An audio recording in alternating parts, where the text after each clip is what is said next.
What up? It's your girl, Danielle Jade, aka Fat D the Doll, Double D, Mother Money, Don't Act Funny, Hair Long, Mother Frickin' Money Long. Me and broke, we do not get along. Long hair, do not care. And we outside. It's a beautiful morning. As you could tell by my eyes and my face and my voice, I just woke up. Every day when I wake up, I gotta get my steps in, get myself focused, get myself determined, get my mind on point, get my game tight, and get my coffee. Not just early, but at the mother earliest. I wanted to talk about recovery. I wanted to talk about loss of loved ones. I wanted to talk about a lot of things this morning to try to motivate others to get their mind right and get their self together, because being in recovery has been a long-term process of changes, a long-term process of internal changes. Nothing that I have today I got overnight, and nothing like I've done as far as stay clean and get myself together has been easy. I'm grateful every morning that I wake up for where I am rather than where I once was or where I came from. And when my cousin Vinny passed away a few years ago, it was definitely like losing a brother. My brother and my cousin were raised in the same household, and my brother is still dealing with the mental effects of it and trying to get himself together. He's in a drug facility and a mental health facility. So the men in my family are always in and out of prison, and I've had a lot of alcoholics and drug addicts around me my whole life. And that doesn't mean that I can't be successful, I can't stay sober, and I can't get myself together. Do not let your environment deter you from moving forward. If you have to read a book that takes you to a different place because you can't go to the actual location, or you have to go to an actual location, take a bus ride, take a drive, go with a friend, look at really expensive houses. Money's not everything, but sometimes when you change your environment and you change your location, you change your mindset. Like, I'm not gonna go to the nail salon if I don't want to get my nails done. And it's the same thing, they tell you in recovery, if you're, not trying to get a haircut, why would you go to a barber? And I'm not really big on meetings because I did it on my own. I didn't really need a meeting. I used exercise and music as therapy. And I do have a counselor that I see, every so often, just to touch base and, talk about life. But putting the alcohol and the drugs down for multiple years was the easy part. Sometimes in the beginning of recovery, you might not have money.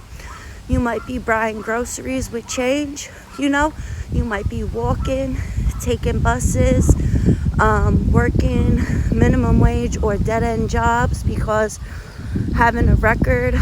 But there's never an excuse. There's never an excuse to drink or drug yourself to death. And there's never a time in an addict's life or a mentally ill person's life or just anybody's life in general, if that doesn't describe you and you're just a regular person who suffers from sadness or anxiety or depression, there is prayer, there's God, there's there's exercise. There are so many positive things you can do for yourself right now. And I highly recommend you limit your screen time, because unless you are watching, meditation on YouTube, I feel that social media can really damage somebody in early recovery, as well as getting into a relationship, because a lot of times partners use together, and lucky for me, that wasn't the case in my most recent relationship, but it was with the father of my children. And I see a lot of females and males posting that they're lonely, they're looking for their husband or wife, they're looking for love. I get about 900 Snapchats a day minimum of men looking to make me their girlfriend or wife. I'm not saying it's right or wrong. I'm not saying they're handsome or they're not. But what I am saying is I'm not interested. A lot of the times these apps are used for dating, hooking up, and when you're trying to get yourself together, there's no reason for you to have a serious boyfriend or girlfriend, because it's like two dead batteries trying to start a car.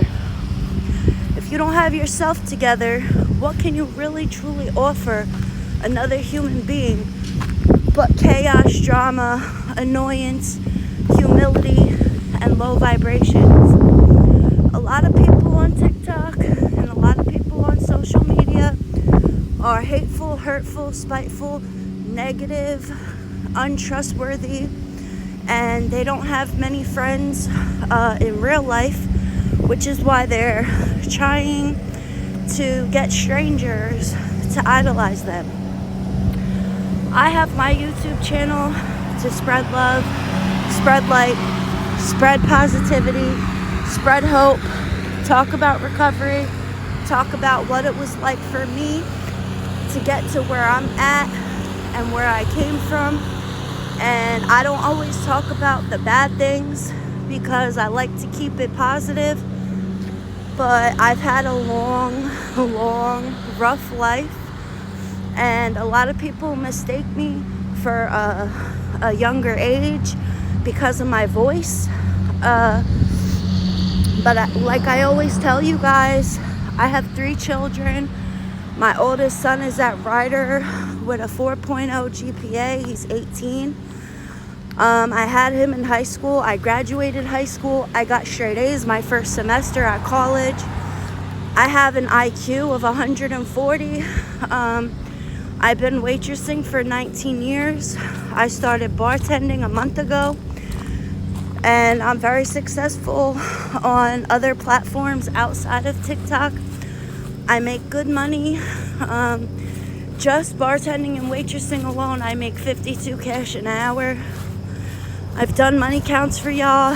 I've vlogged my life on YouTube. I've had 10 accounts prior to this one. And haters got me banned at 15, 16K multiple times. So I don't put a lot of energy or effort into this app because the trolls, the scammers, the spammers, and just the ideology that money. Yes, it's great and wonderful to make money. Everyone needs it. Everybody wants it. But I come here to spread light and spread love.